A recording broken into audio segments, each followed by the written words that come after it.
Дечбуриш, здравствуйте! Тема второго занятия – местоимение, спряжение глаголов в настоящем времени. Местоимения. Я, мон, ты, тон, он, она. В удмуртском языке нет рода, поэтому все местоимения с русского языка заменяются одним местоимением со. Мы, ми, вы, ты, они, соос. С местоимениями познакомились. Далее будем спрягать глагол учкишко, что означает в переводе «смотрю». Мон учкишко, тон учкишкот, со учке. Во множественном числе ми учкишком, ты учкишкоды, соос учко. Обратите внимание, какие суффиксы прибавляются к глаголу. Суффиксы выделены красным цветом. А сейчас отправляемся в магазин. Магазин переводится в ускоронни или лавка. Магазин может быть продуктовым, щьонно юон в ускоронни, и магазин одежды и обуви пыткутно дыш в ускоронни. Какие фразы можно встретить при посещении магазина?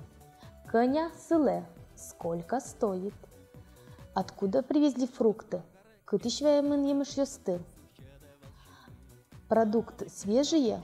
Щион юн ёсты вылещ, который хлеб вкуснее. Куды сейчас кытгесы няньды. И мон башто нянь, я куплю хлеб. Хлеб может быть черным, щад, и белым, тади. После покупки хлеба мы отправляемся в молочный отдел и покупаем молоко. Ел. Ел может быть коровьим, скал ел, и козьим, кеч ел. Также в молочном отделе можно купить масло вэй, подсолнечное масло щемавой, сливочное масло скалвой. Конечно же, в каждом магазине есть основные приправы к блюду. Это соль, сылал, сахар, сакыр. В мясном отделе мы покупаем мясо, силь, баранина, такасиль, говядина, скалсиль и мясо птицы, курексиль.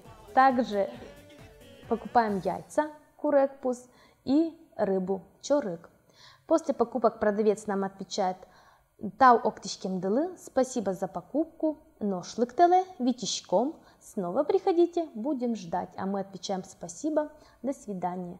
Джоген доре бертоно, щион почтано. Спасибо за внимание. Тау кылдышкем дылы, вечлуэ.